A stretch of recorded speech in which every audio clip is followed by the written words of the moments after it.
Buenos días, el día de hoy hablaremos con Sofía Nariño, ex militante de FARC-EP y ahora es candidata al Consejo de Bogotá con el partido FARC.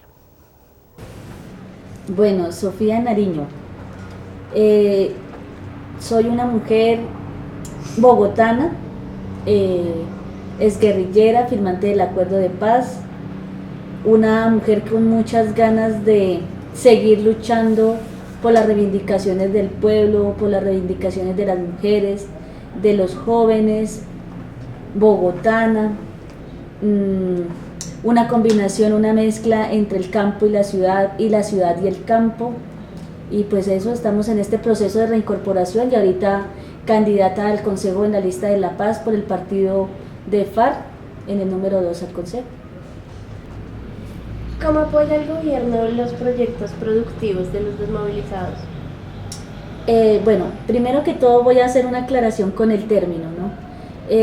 Desmovilizados, nosotros no nos consideramos desmovilizados porque eso obedece a lo que hizo Uribe con los paramilitares, que fue un proceso totalmente diferente al de nosotros, porque pues Uribe habló con los paramilitares, los legalizó, sí, los combatió entre comillas, pero lo que hizo fue legalizar.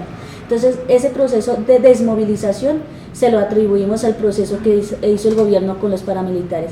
Nosotros somos exguerrilleros en proceso de reincorporación. Sí, y ya en lo concreto sobre el respaldo o el apoyo del gobierno, pues ha sido mínimo, por no decir que casi nulo. Ellos han sacado unos informes en los cuales pues quieren decir que es que evidentemente Santos lo que hizo fue entregarle el país a la guerrilla, pero eso es mentira. No más aquí en Bogotá hay alrededor de 600 exguerrilleros, en el cual solamente han sido aprobados 2 proyectos productivos de manera colectiva.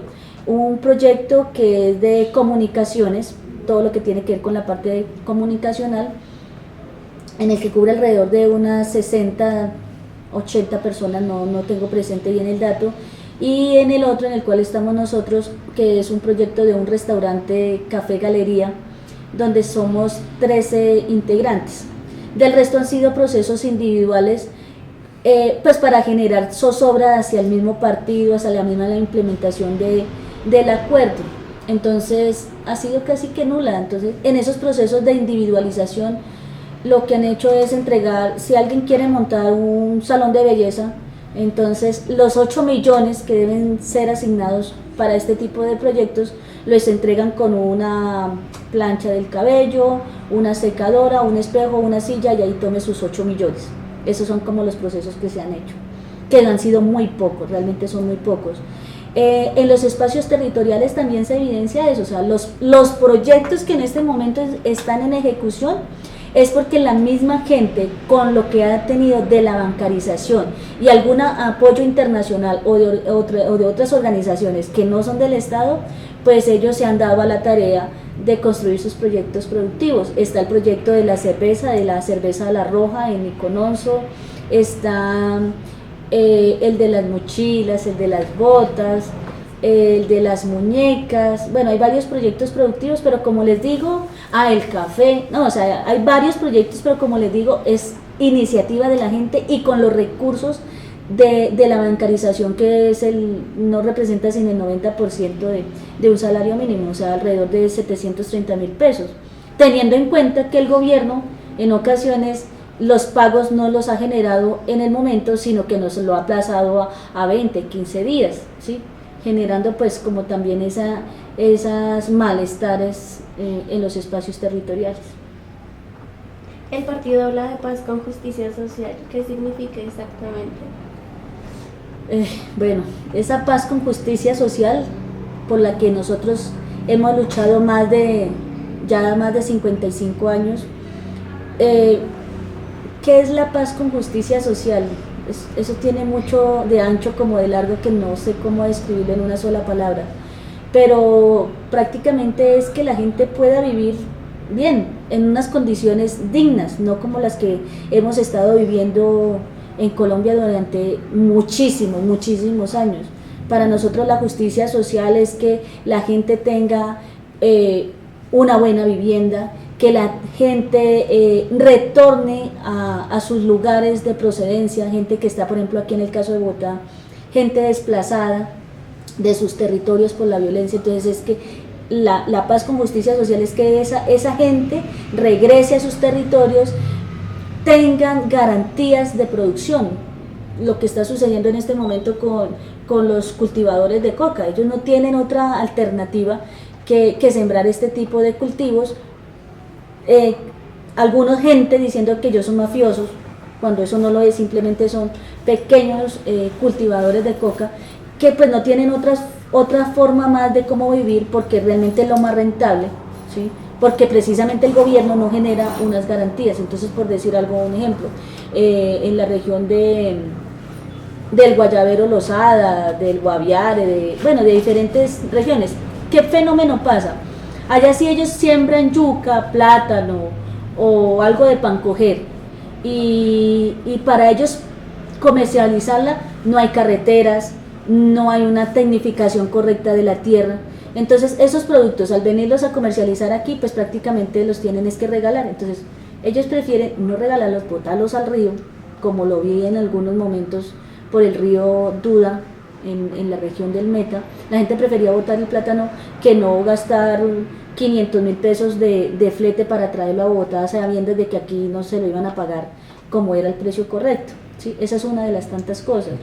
La paz con justicia social es que nuestros derechos sean unos derechos y no sean unos servicios. Entonces la salud se ha convertido en un servicio, en un negocio, y ya sabemos para quiénes son esos negocios.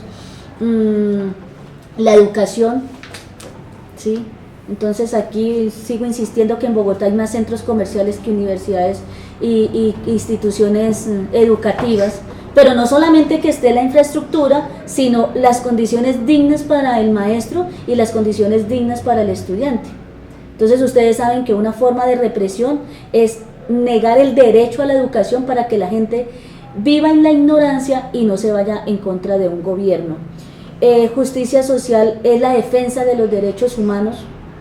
Es el colmo que luego de la firma de un acuerdo de paz nos sigan asesinando a lideresas y líderes comunitarios, líderes sociales que pues de una u otra forma también luchan por el pueblo, y pues muy lamentable que aún sigan perseguidos.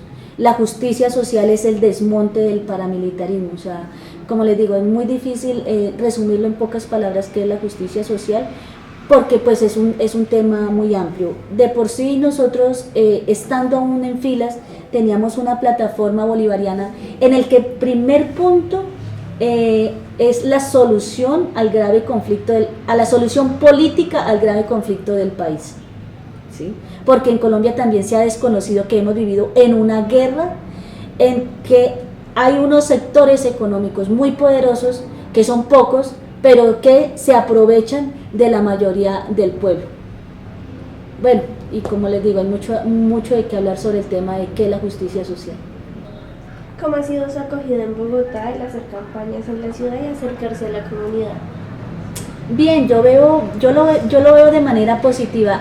Al principio sí había un poco de miedo, de pronto de rechazo, porque ya directamente uno es el que va a hablar con la gente, ¿no? Porque antes de ser candidata pues nos acercamos a la población, pero pues como de manera como más tranquila, digámoslo, en el sentido de que no, pues o sea, sí, antes de ser candidata pues nosotros hacíamos el ejercicio de ir a encuentros, de ir a charlas con la gente y todo eso, pero pues como uno no tenía esa, si se quiere, es que las elecciones se convierten como casi en como que casi se estuviera pidiendo limosna, ¿sí? Porque es decirle a la gente, venga, dennos su voto. Entonces sí, en ese sentido sí me pareció algo incómodo, pero en el resto, digamos, cuando la gente lo escucha, ya uno como que quiere hacer parte pues de este proceso ahorita electoral, pues la acogida ha sido bien. Hay gente que Nos ha pasado cosas que la gente nos ha gritado terroristas, asesinos, violadores, bueno, lo mismo de siempre, pero ya cuando nos acercamos y le decimos mucho gusto, mi nombre es Sofía, soy candidata al consejo, fui guerrillera, entonces ya la gente, venga, ¿es en serio? Todavía la gente, hay como una curiosidad y como de todas maneras eso de decir, sí, ustedes son personas, son de carne y hueso, y ya cuando hay un contacto más directo para hablar de nuestras propuestas, entonces ya la gente se les ve nomás en el rostro su opinión respecto a nosotros. Durante estos últimos días se han presentado disturbios en los que está involucrado el ESMAD. ¿Cuál es su posición frente a eso?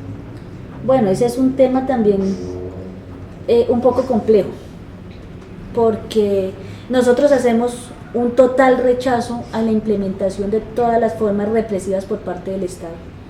El ESMAD es algo que hace muchos años debió haberse desmontado, es más, ni siquiera debió haber surgido en el país, ¿sí?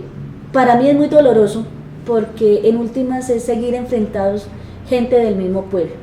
Esos muchachos del ESMAD son gente también, hijos de gente también humilde, pero que por no tener un empleo, no tener unas garantías de un buen vivir, entonces pues el mismo Estado los convierte en mercenarios.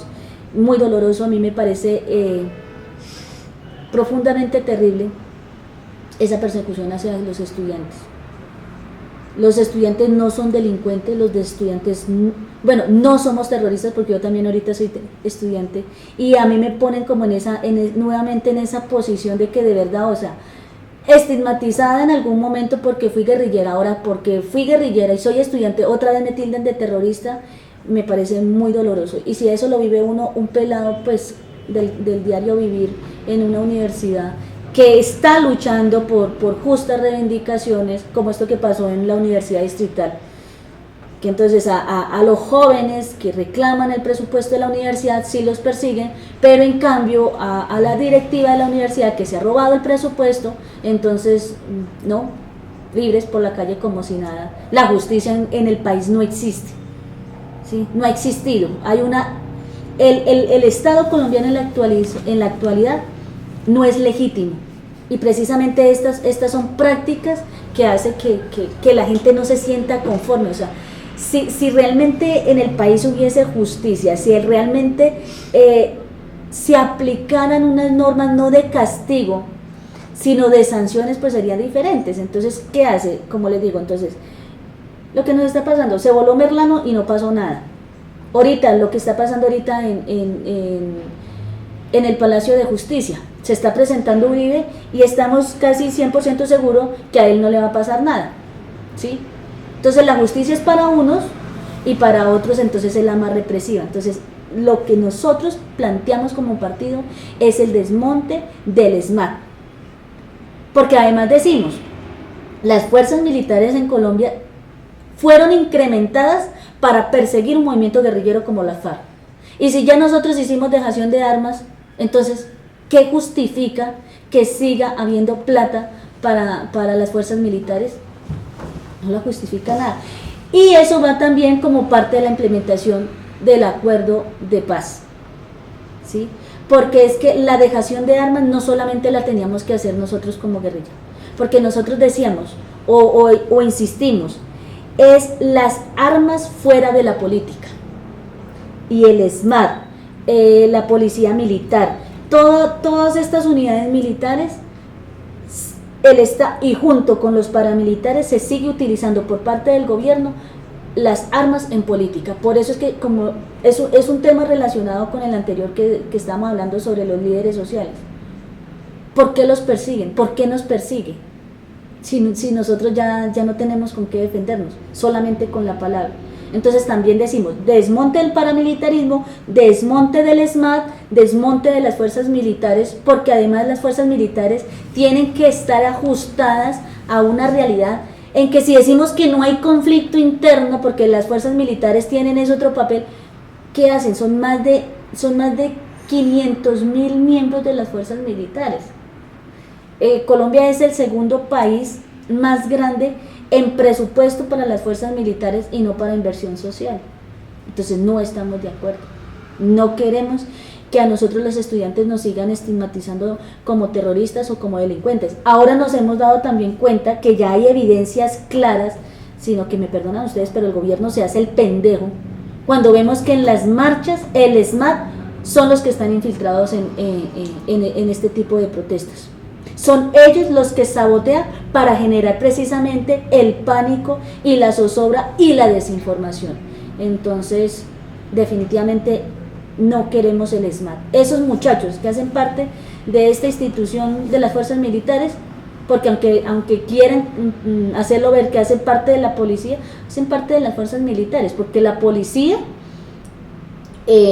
no es un ente independiente del Ministerio de Defensa, ¿sí? Constitucionalmente la policía tiene unas funciones cívicas, pero en la práctica cumple unas funciones represivas. Entonces es eso el tema del... Bueno, hasta aquí dejamos esta entrevista con Sofía Nariño del partido Fuerza Alternativa Revolucionaria del Común.